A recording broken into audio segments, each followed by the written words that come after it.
So they're more about following the rules than actually the focus on education. Just a few more. Well, I mean, even just in this room, there's a large diversity of the way people express themselves, but there's one education system that says you have to do it this way. So it doesn't work. People need to be taught in the way that they learn, not just taught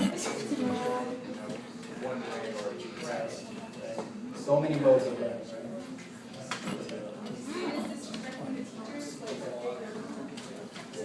And what is wrong with the youth of today?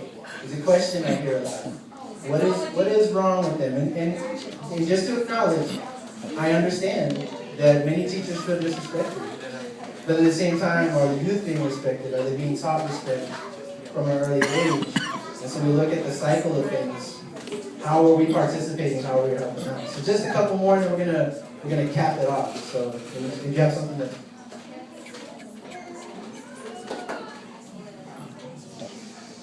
Okay.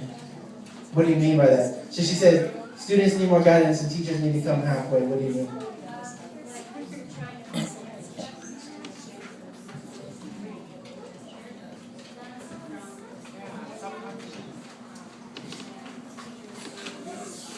So personalized education, the opportunity to know your students. Explaining things in a way that they'll understand. Substandard education where a lot of times teachers will pass students that are failing just to get them out to move on. Yes, ma'am. As a teacher, the thing that I hated the most was at the end of the 9 weeks, the end of the semester, the end of the year, I had to reduce all of the things that had gone on between the students to a number that went on a permanent record. And I think if we got rid of the grading system, we would be able to do, we would be able to be in a classroom and worry about teaching and not worrying about having to put a lot of stupid numbers in a stupid book and add them up at the end of the year and get a stupid grade. A grade can reflect the joy of learning, right? It can reflect that. Can we teach our children to love learning? And how can you put a grade on that? So, any last, yes? They're suppressing our individuality. Suppressing your individuality, do you have an example? Well, they kind of, like, not at my school, because I go to this charter art school, but at public schools I've been in, I've realized that teachers don't usually care about your voice. They're going to let you know how they think it is, and your beliefs don't really matter versus theirs, because they're the ones in charge, not you. So let me take it to where I was thinking to take. Oh, one last thing. Go ahead. None in there, right? Very good. So there's a lot of. So if you take it from a different perspective, and the things that we're talking about for education, and we look at it about the things that we need. So we've identified a lot of isms or things that are not working, corruption and broken, but we want to focus on the positive things that the children need. And that's where we can play a role. And that's where I want to encourage you. You know, I work at the Boys and Girls Club, and I work with youth. And, my job is so different than a teacher's job. And I get to have fun. I get to help them with homework, but at the same time make it enjoyable. I get to try and instill the love of learning and say, this is why I want you to love this, because think of all the things that you can do. I'm not so worried about making sure that they get the specific grade or that they do all the things that I need them to do in the order that I need them to do it, so my job is a lot easier. I'm reacting to what the kids need. And then I hear the teachers talking, and I hear them saying, man, I'm so fed up with my job. I'm tired of this. My brother is a teacher, and oh my Lord, don't have a conversation with him because he will poop on the education system so much. Now, all the teachers, though, that I know, they want to be mentors.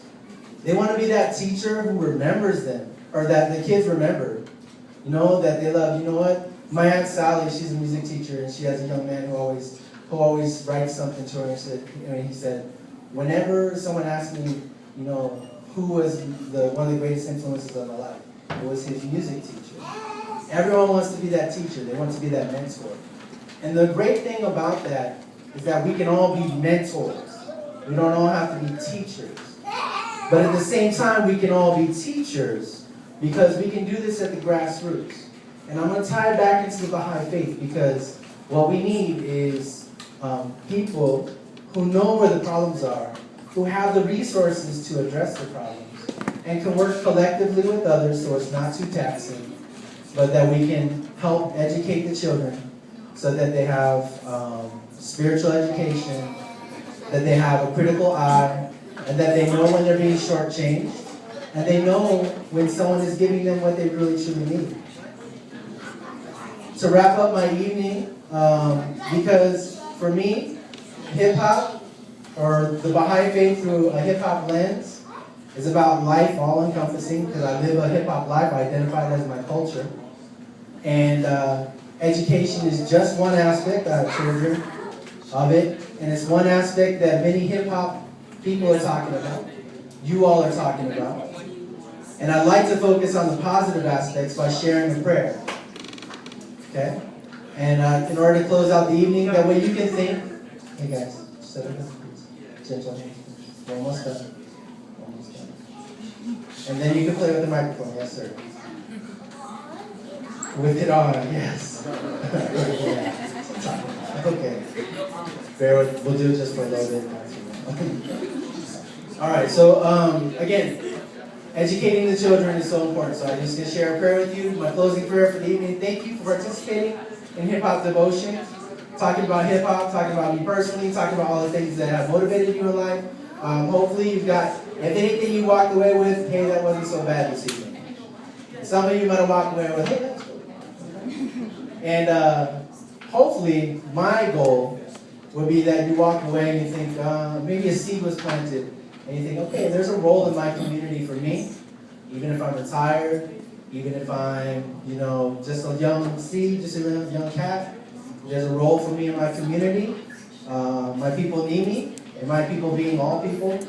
And so let's all do this together. I invite you to do this and investigate the Baha'i faith and the things that they're doing in the communities. So again, spiritual education to children, junior youth empowerment, devotionals like you just participated in, the Ruhi Study Circle, which is getting together with other like-minded individuals, not even like-minded individuals, just getting together with other individuals and talking about things of spiritual import. So, prayer for the children. Thank you very much for this evening. Boys, I'm going to say a prayer. Are you ready? Sit nicely, please. Sit nicely. Sit nicely.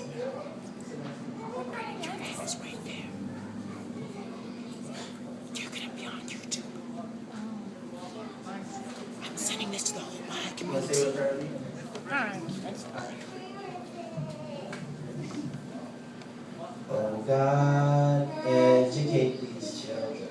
These children are the plants of thine orchard, the flowers of thy meadow, the roses of thy garden. Let thy rain fall upon them. Let the sun of reality shine upon them with thy love. Let thy breeze refresh them in order that they may be trained, grow and develop, and appear in the utmost beauty. Thou art the giver, thou art the compassionate. Thanks for participating, everyone. Hey, little man, where you at? Yeah, babe, come here.